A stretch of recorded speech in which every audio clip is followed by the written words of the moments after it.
but he needs to keep that pressure on Magnus's clock as well.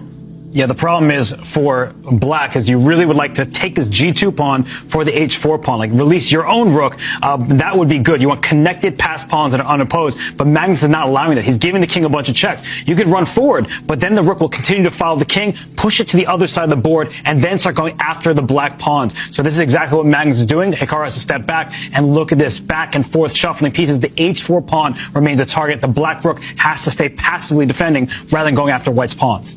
Yeah, but there maybe black's plan should have been to get the rook to the second rank, to tie down that white king to the g-pawn. You mentioned, Robert, that you have to go for that trade. You have to get that remaining white pawn on g2 in order to get your central pawns rolling. And now he's kind of tied up his own rook, Hikaru. I don't like where the black rook is placed. It's in front of its own pawns, blocking your only plan of advancing them. And now, really classy from Magnus, he just cuts off the black king. The black king now can never step down the board to the 6th rank and has to start marching over to harass that rook.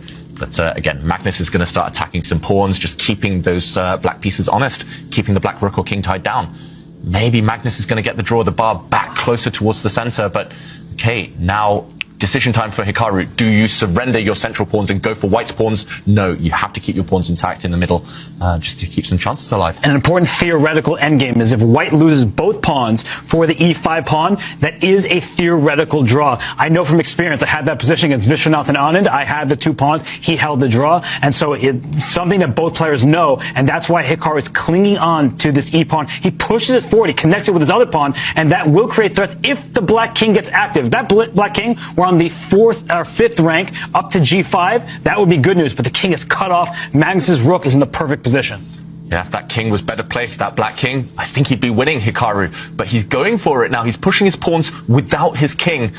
Ooh, this is either very good or it will blow the winning chances. I do fear for Hikaru that actually now the black rook is stuck defending its own pawns. You need to connect the king with your pieces, with the rest of your army. Magnus, can he hold this one with less than 10 seconds? He's doing all the right things so far. The most important thing for Magnus is to make sure that black's king doesn't advance, and that's what he does. He does keep the king blocked, but the bar does not approve of that. And I'm wondering why not? Does black have something really strong? The winning plan is not going to be obvious for any human here, let alone these players with only a few seconds left on their clock. And I'm expecting Hikaru to move his rook away at some point. You need to activate those black pawns. At the moment, everything's a bit stuck. Black rook needs to move. Magnus Carlsen doesn't believe in fortresses. He famously said that, but I do think that we could see a fortress here. I know the eval bar looks like it's great for black, but sometimes you can't actually break through. But look, the rook retreats. That means the black king can step forward. That is not good news for Magnus. And watch out for Hikaru to bring his king up and then push his f4 pawn to f3. Just jettison that pawn so his king can enter the position and go for checkmating ideas. Yeah, note how Hikaru just from time to time he repeats the position just to put the pressure back on Magnus. Just to say, okay, I'm in control. We're definitely not going for a draw, but I'm just going to tease you with that. And look at this. Suddenly the white rook moves. And what's happening? Can the black rook make headway against the lone white king? Maybe you needed to check from the bottom of the board and then go behind the white king. Is Hikaru winning? It feels like he should be. The black king is so active now. We said as long as the black king joins the action, you're winning. But what's the killer plan? And Hikaru stops. He takes a pause. He knows that there's something in the position. He's trying to calculate, and that is the right thing to do. He knows that he's made maximum progress, but where is the killer blow here? He's going to bring his king all the way in at some point. His rook is going to be released from the f file somewhere along the 2nd rank, and the black king is going to stake for d4, d3 into e2, and whoa, he plays f3 right away. And was that a good choice? I'm surprised he committed with so little time on the clock. He could have repeated and gone back to this. Robert, earlier you mentioned the f pawn and h pawn together is a draw, but e pawn and h pawn is winning because they're so far apart. White's defenses will be stretched. Can the black king come in now? Is it still winning? This is so close. It does look like, because every time you do move your rook away from here, white king steps forward and everything is under control. He's got to get the king into the attack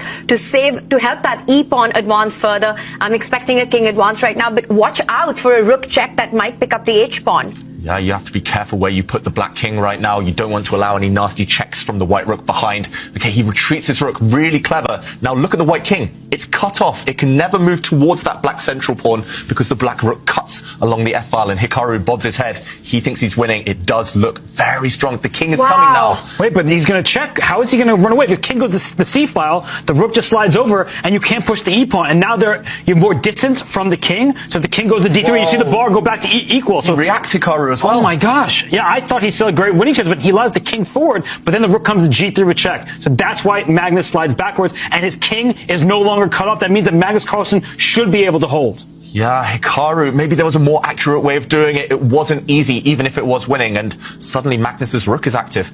Suddenly you can start giving checks from the side. And now he wants to come with the king to the other side. He wants to create an opposition and try and attack white's king, create a mating net, but Magnus slides all the way back with the rook to give backward checks to black's king. And this just looks like with the black rook stuck here, there will be no saving the black king from checks anymore. We're going to see 100 checks, but the result will be the same. This will end in a draw. Wow, nowhere safe to hide. If the black rook could move away, the black king could hide in front of its own pawns, or his own h-pawn, but now there's nowhere safe. If you have to start retreating the black king towards the white rook, then suddenly your pawns might drop off.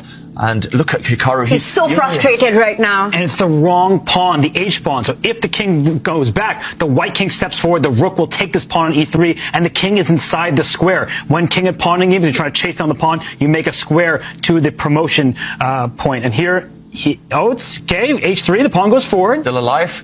But no more progress. I think black is completely frozen now. But what happens once the black king starts running over? Still nowhere to hide, I guess. And, okay, we're past the 100 move mark. This has been a marathon game. Can Hikaru squeeze out a win? What a fight. Magnus thinks he's drawing. He leant back there looking very happy with himself. But still, chances alive. I agree with Robert. I think it's the wrong pawn. The black rook is just on the worst possible square, tied down defending both of them. The black rook is passive. You need active pieces to win these types of endgames. Oh, what a miracle this is if Magnus holds.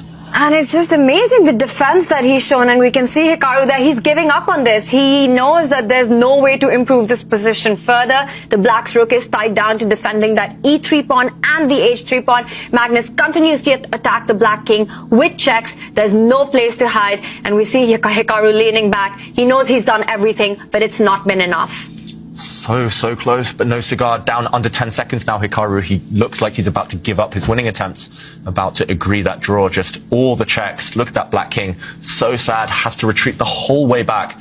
And this pattern's just going to continue. The black king's going to chase the white rook, but to no avail. The white rook is just going to move, hide, check, and cause all the problems in the world. And at this point, Hikaru might just be going for the longest game in Champions Chess Tour history, because we're at move 116, it seems, and it's going to keep going because Hikaru is just going to hope for a Magnus Carlsen mistake. But the issue for Hikaru, his rook is completely frozen in place. If it ever leaves the third rank, the pawns are going to fall off, and the king, it wants to help out in protecting the pawns, but the rook keeps checking. So as long as the king is far away from the rook keeps checking it, and the king has nowhere to hide.